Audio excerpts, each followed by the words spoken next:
Hey everyone, what's up? Yeah, it's TGIF. It is Friday, the 10th of June already. And this is the last day that my mom has at her job before she starts her yearly summer vacation, which will last technically starting from the end of her work shift today till about August. I would estimate, if I'm right about it, I would estimate about August 15th or the 22nd, one of those two. So, again, I think the closest is about August 15th. But I thought to give my thoughts on the new Voltron Legendary Defender series, animated series, that is airing or can be seen in its entirety, the whole first season, because yes, it does say season 1 on there, on Netflix. That's right, Netflix gained the rights to do a new series. They have the to do a new series, and if you have seen some of the promotional images as well as the trailers, you might notice that that the animation style seems very anime-ish, if you will, if that's a word, anime-ish. And the reason for that is due to the fact that it's the same animation team that worked on both Avatar and its spin-off Legend of Korra. So that's why the animation style may seem very familiar. Now we know that a guy, what's his name? Can't even think of it. Del Rio or something like Goleman Del Rio. I can't think of his name right now, but he's very well known. He's very well known for doing some good movies, action-packed movies and stuff. We know he's behind getting this series off the ground with Dreamworks animation.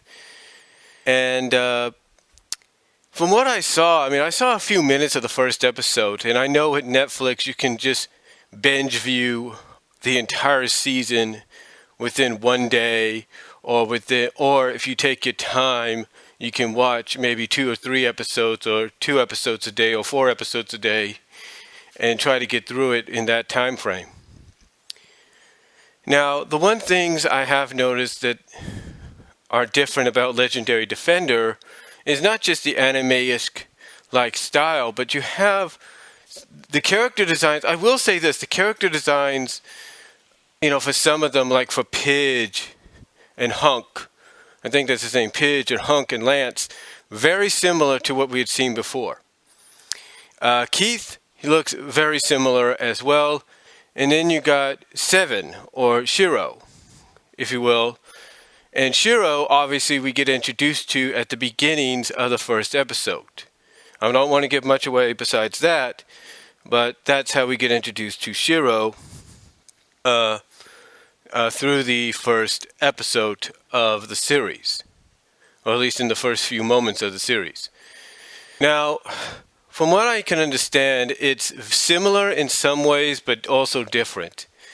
It's basically, from what I can tell from my own kind of personal perspective, it is a blending of both, and I even say this as well, it's a blending storyline-wise and creatively of both the Voltron we've known in the 80s and the Go Lion anime in which it was based off of and edited from Japan. Another thing I've noticed as well is the fact that unlike the 1980s cartoon, as well as the late 90s, early 2000s, I don't know when it was. It was about around the late 90s, early 2000s. Sequel series, Third Dimension, as well as Voltron Force, which came out as another spin-off. Well, not another spin-off, but another sequel to the original 80s cartoon. One thing I've noticed, and I'm sure a lot of fans haven't pointed this out yet, but I'm sure they will, is Princess Allura, who is now kind of like a elf-like princess. Basically, she doesn't. Here's the thing: she does not look anything like she's done, like she has, or like she did in the original animated series or in its spin-offs. You do not see any blonde hair or anything like that.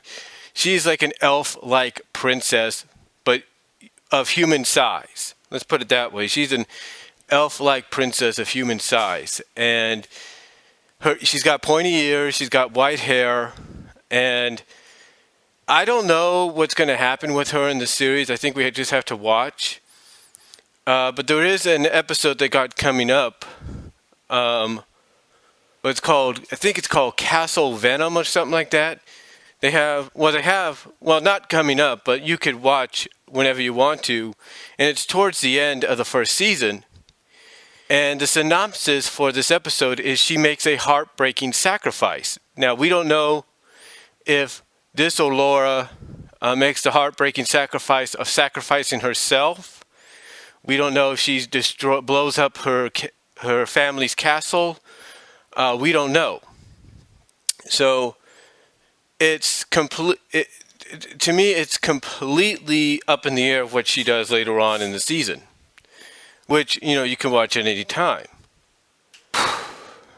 Now, another thing about this as well with Allura, and being someone that grew up with the 80s cartoon when I did, being someone that grew up with the 80s cartoon when I did, one thing I've noticed with the series, or with this incarnation, is Allura, unless they have it planned for a second season, and just based off the positive response that Voltron Legendary Defender is getting, just based off the response that the show is getting, I would not be surprised if it does get a second season. But what I'm saying is, the one thing I've noticed, and I'm sure a lot of people have noticed, and it's not mentioned at all, or even indicated at all, that it happens in the series, in the first season, if it does at any time, and that is Princess Allura does not pilot the Blue Lion. As a matter of fact, here's what's funny about this. The lions themselves get to choose their pilots. Yeah, just like, I think one article pointed out was, it's kind of like the sword and the stone, like with Excalibur. Excalibur chose Arthur for who he was. It's basically like that story where certain powers will choose certain individuals, and you kind of wonder at first why they chose that individual, but then you find out why. And what's funny about this is, not funny, but what's crazy about this is you have the lions kind of be like living beings, almost like alive themselves, because they have like that spiritual connection. So the lions choose who they want to be the pilots, and apparently the lions are based off individual size, just like the pilots that they choose. And I think that's a unique, interesting twist, that the lions will actually choose who they want to be the guardian spirits that pilot them. So in this case, Lance, who in the original cartoon series piloted the Red Lion, is piloting the Blue Lion. Everything else kind of falls almost similar, except for Lance piloting the Blue Lion. Keith gets chosen by the Red Lion, so he pilots the Red Lion. And Seven, Shiro, pilots the Black Lion. Yeah. Now, if you go back and you remember the original anime, the original cartoon that we grew up on, I grew up on in the 80s, uh, Shiro was injured in that original series to the point that they were down a lion, and Allura took it upon herself to pilot the lion that originally was piloted by Shiro. And Shiro was piloting the blue lion. Now, again, what's interesting about this is the whole spiritual connection with the lions choosing the pilots. And what's even crazy is, like I mentioned with Lance, the not just the pilots or anything, they are now guardian spirits. Yeah, they're like guardian spirits of certain elements and stuff, or certain elements and powers and stuff like that. I got to look more into the article, but they've changed it to where they're like guardian spirits. Another thing they changed around, unless they added on later, is in the Go Lion series, Voltron was a living being. He was a sentient living being who got punished for his actions by a goddess, and by being punished, he was broken apart into all 5 lions, spread across the universe, if you will. Now, again, I don't know if they're going to acknowledge that in some way or what, but we'll find out later. Now, another thing that's different about this, about this is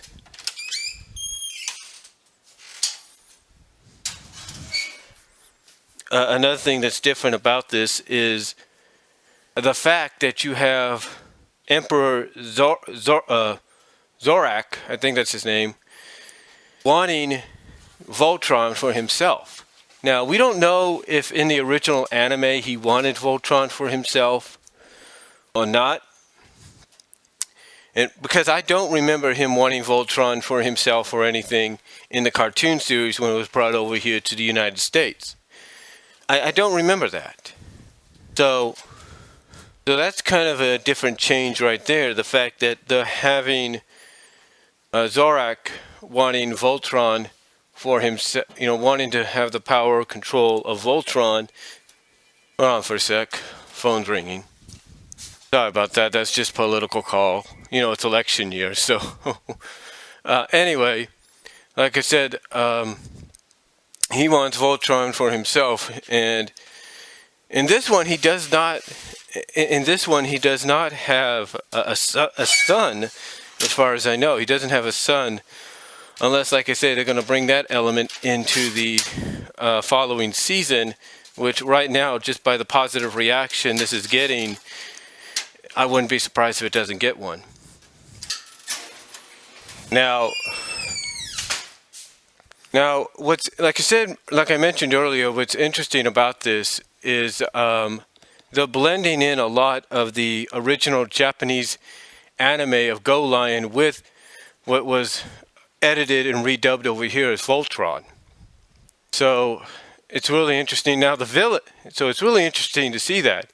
Now, as far as the villains go, they have been redesigned. The Emperor has definitely been redesigned. You could see that. His commander looks very much like he used to. It's almost very similar to how he used to look in the original cartoon. Hagar definitely has changed a little bit. She's no longer, from what we understand, she's no longer the screeching witch and all that. But more it's like a, how do I put it, more of a, I mean, she still plays her role of, summoning the Roe Beast and all that to fight Voltron. But she is more like an advisor, almost a vizier, if you will, to Emperor Zorak. I think that's his name. So she's more of a vizier to him. I mean, again, she still is someone that, along with her minions, yes, she does have minions, followers, if you will, is someone that does create and launch the Robies to attack Voltron. So we do know that the Robies are going to be there or in here. Now, what's interesting about this, and I'm going to try to look up some information about it. Hold on for a sec. All right, I'm here trying to look up some information for it. Now, actually, that episode I was talking about where synopsis says Allura thinks about making a heartbreaking sacrifice is called Crystal Venom, not Castle Venom. Now, like I said, like I've been saying, overall, the series looks good. I mean, one of the things that a lot of people have said about it during their reviews and overviews about it is it's basically going to be an overall story arc that spans for 11 episodes. Yeah, it's 11 episodes long, not 13. So they've got 11 episodes up and probably going to have 11 more for the second season. Now, the differences are, and I'm looking up the information, is Shiro, or Seven, if you will. The big difference about him is, like I say, we get introduced to him, and I don't want to spoil it much, in the first first major moments of the first episode, and basically the difference about him is he has kind of like white hair blended in with his black hair, and he has a cybernetic arm, and he pilots the Black Lion. And he's voiced by Josh Keaton, which I think a lot of people like. The other one is Keith, voiced by Steven Yeun. He's according to this is what I'm getting off Screen Rant. Screen Rant basically has a sort of a guide, a beginner's guide for this new incarnation, this reboot, if you will. They say this about Keith. They say Keith is the resident tough guy and ace pilot, or resident tough guy and ace, and he pilots the Red Lion, loyal, hot-headed, and impulsive. So they kind of changed him around. It sounds like they kind of changed some personalities around to be more updated.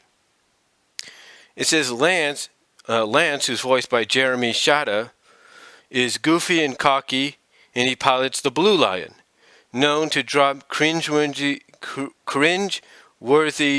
pickup lines and flirts with anything that moves. So I guess you could kind of say I guess you kind of get the idea, even though it's not indicated, it sounds like he's going to flirt with any kind of attractive female he's around and possibly try to flirt with Princess Allura. So that sounds kind of similar to the Lance character from the old one. Pidge, who's voiced by Bex Taylor Claus, is young and tech savvy, and he pilots the Green Lion, so that's one thing they kept true. And the goal in his story arc is he's searching for clues about his missing family. And that's one thing they have said, one thing they have given positive reviews about when it comes to Legendary Defender, and that is each character can be spun off, could hold their own spin-off series. So if they wanted to do a spin-off series about Pidge, about Shiro, about Keith, maybe even Lance, that basically the way they're presented, they can hold their own in those spin-off series. So that's a pretty good acknowledgement there. Of course, you got Hunk, Hunk. He's voiced by Tyler Labrin. He's a gentle giant with a heart of gold, pilot of the Yellow Lion, which I thought, like I said, stays the same there. And it says his character trait is he's insecure but secretly brilliant. So in other words, underneath all that build, if you will, you have sort of a genius, if you catch my drift. The last character they talk about is Princess Allura. It says about her last surviving member of the planet Aris's royal family, seeking revenge against King Zarak, or Zarkon, King Zarkon or Emperor Zarkon, not yet known if she will eventually pilot one of the Lion bots, but set to play a massive role in the new adaptation. Now, they even acknowledge that. We don't know yet. We don't know if Allura is going to be piloting one of the Lions. But if she is set to play a major part, that does kind of make you wonder about the Crystal Venom episode, on whether or not that heartbreaking sacrifice is herself or it's the castle. We do not know yet. Because it has been known for any kind of series, whether it's a reboot, original, or whatever, that having what seemingly a lot of people are already predicting to be a fan favorite in this version of Princess Allura, to probably sacrifice themselves at least to the end of the series is not unknown. If you take a look at Power Rangers, Power Rangers Lost Galaxy. Take a look at Lost Galaxy. Kendrix, the Pink Ranger, sacrifices herself, basically gets killed temporarily, and then is brought back at the end of the season. So it's possible they might do that with Princess Allura, but I don't think so. But if you look at that thumbnail for the list of episodes on your Netflix queue, it might make you think otherwise. But the one question they do bring up, the one thing they do bring up, and like I said, it's a question even I have, is it's not yet known if she will pilot one of the Lions. It's not yet known. Now, if she does, here's my theory. If Allura does pilot one of the Lions, she's going to end up piloting the Lion that Shiro 7 is piloting. That's right. Because traditionally, when you look back at Voltron, when it originally came out and the way it was continued on through Third Dimension and Voltron Force, like I said, through Third Dimension and Voltron Force, Allura was always the pilot of the Blue Lion. She always was. The biggest difference between the two, as far as I know, is the color scheme of her uniform. In the original cartoon, in the original anime cartoon, it was pink. When the Third Dimension and I think Voltron Force came around, it went to being blue. I don't know. I got to look back at Voltron Force. She may have gone back to pink. I don't know. But it was mostly blue in Third Dimension, and I think maybe a little bit of bluish maybe in Voltron Force. So they kept that part of the continuity true of the fact that she was the pilot of the Blue Lion. Now, true, they did try to do an episode from an American standpoint of 7, Shiro in this incarnation, coming back from the near fatal injury that he got in the original start of the series, start of the original series, which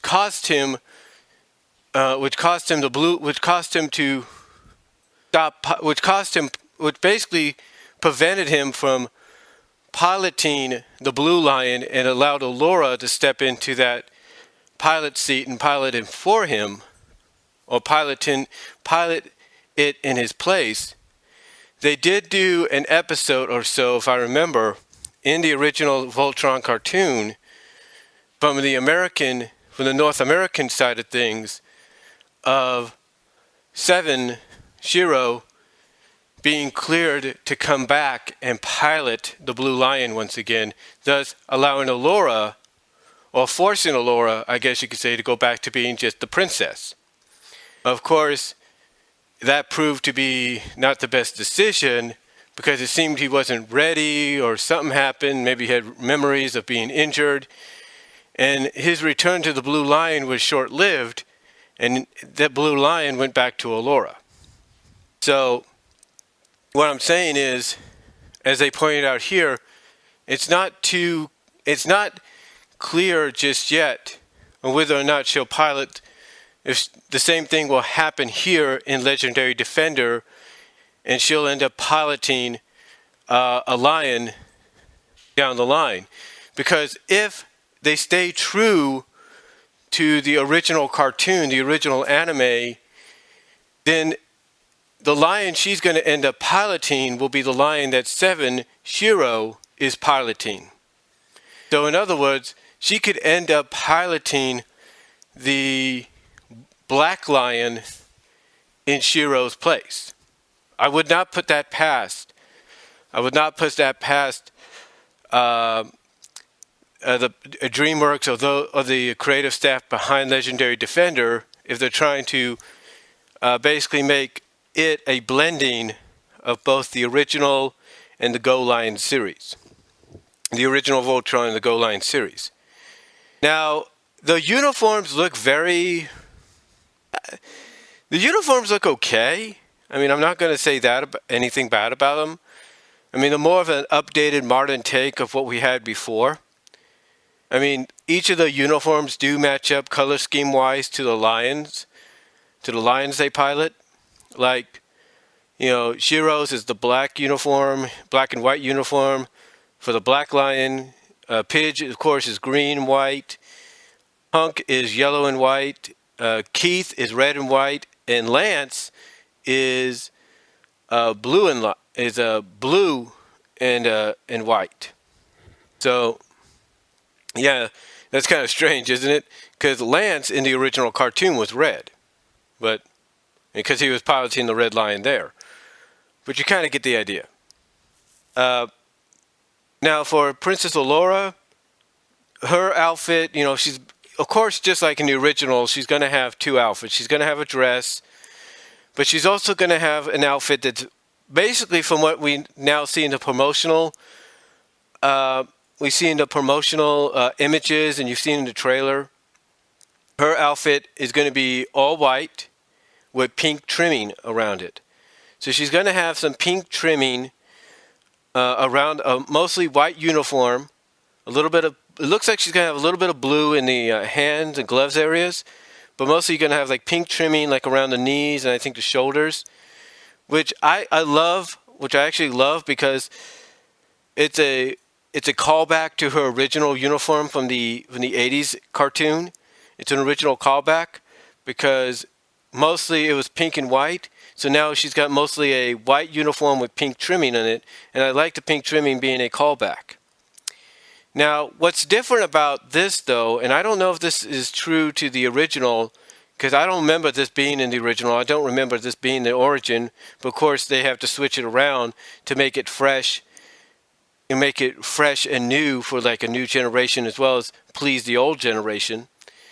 The background about Allura and her advisor, and I can't think of his name right now, I have to look it up, is, yes, they're the last survivors of the planet the planet Eris, and she's the last surviving member of the royal family, thus making her the ruler. But here's another thing. Both her and her advisor are in hibernation. Basically, they're in some kind of cryogenic, basically frozen in hibernation. Let's put it that way. They are woken from some kind of frozen hibernation. I guess you could say chronic hibernation. And basically they wake up to find out what's happened.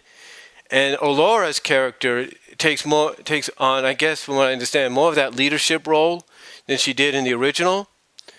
Because now she is the one that has the response. Because according to the synopsis for the series, and for her, as far as Voltron goes, she's the one that carries the burden and responsibility of all 5 lions. That's right. She has to be there. I mean, they find the first lion, and then they have her and her advisor help find the other lions as well. So, her advisor, Koran. It says, awakened from hibernation. You'll find that they are the only 2 souls remaining. Basically, the only 2 souls remaining, period. Now, I'm looking at the uniforms now. Then, basically, they're very similar. The upper torso, basically, of the uniform matches the color, is very reminiscent of more up-to-date modern look, but more reminiscent of what you got in the original cartoon. Bottom torso is not. It's like upper torso, the upper armor is, the color of the lion that they pilot along with just white. And it looks like some, Basically, it's a white uniform with like the color trimmed out with the coloring of the lion they pilot. And the rest is just all like black and everything on the black pants and all that underneath with like a belt buckle and stuff. So that's pretty cool.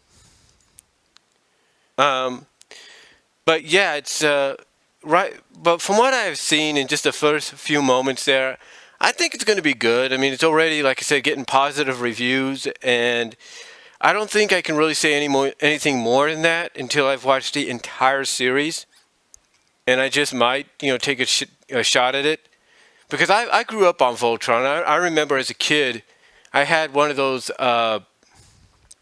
It was one of those little dart boards of one of those Voltron dart boards as a kid that you threw these little sticky balls at. These little balls with these little Velcro trim on it. You threw them at the dart with Voltron's picture on it. I remember having that. I remember having, and I have it once again, the space race track with the red and yellow lion. So I have that back, thank God. So I remember having that stuff and watching Voltron as a kid. So to see this take on it, this revamp, this reboot, I think it's really good. I mean, I'm not taking anything away from the original. Nothing can replace the original, believe me. That's why I have the complete series. Yeah, I have the 2 tins, the red and green lion tins, as well as the complete series in 2 separate volumes that got re-released just together, without the tins by Dreamworks, as well as I have the first 2 volumes of the Go Lion anime that Dreamworks also released. So overall, though, when I look at Voltron, Legendary Defender, I look at a series that apparently, without a shadow of a doubt, is going to get a second season because it has a lot of positives to it. And if you got the people behind Legend of Korra and Avatar working on the animation and maybe even working on some of the scripts, and you got, what's his name, Guillermo del Rio or something like that, working with Dreamworks to bring this to life along with Netflix, I don't think it's any doubt that it's going to get another season. But a lot of questions are going to get raised out of this season as people watch it. As people watch it, maybe one episode or a few episodes a day, if not binge watch the whole thing in one weekend. The questions are going to be, as they get ready to watch episode after episode, or they read up on the synopsis of every episode, is what's going to happen? Is like with Crystal Venom, with that episode, is Princess Allura going to sacrifice herself or the castle? And as you finish watching this season, whether it's this weekend, this week, or whatever, more questions are going to get risen out like, okay, what happens next in the second season? Because there's probably going to be one. What happens in the second season? Will Princess Allura pilot one of the lions? Will they take a cue from the original anime and have her pilot the lion that Shiro 7 is piloting? Will they create another lion to add additional power, and that's the one a pink lion for all we know, and that's the one she pilots? We don't know. We don't really know. So overall, though, my thoughts on it is, just from what I've seen in the first few moments and everything, I think it looks good. I think it's going to be great. I think, just the first few moments that I saw, I got a kick out of the first few moments. I really did. And I have to say, I think it's going to do good. I think people are going to like it, whether you're new school or old school. I think it's got something for all of us. Just like a lot of people say, My Little Pony Friendship is Magic has something for everybody at times. Same with Ninja Turtles on Nickelodeon, how it's got something for everybody, but in their own unique take, in their own unique way. I think Legendary Defender does the same thing, and I think if you take your time and watch it and get yourself really involved, I think you're going to enjoy it. And again, that goes for old and new school fans. So, and if you're a fan of Avatar and Legend of Korra, I think animation-wise, you're really going to get drawn in. I think you're going to like it as well for that. And if it's the same creative team, writing team behind that too, that's helping out, I think that's going to attract you to liking the series as well. So, That's all I'm going to say on Voltron, Legendary Defender, my thoughts on it. Sorry this went too long, but let me know what you guys think down below. Comment if you like, and I am out.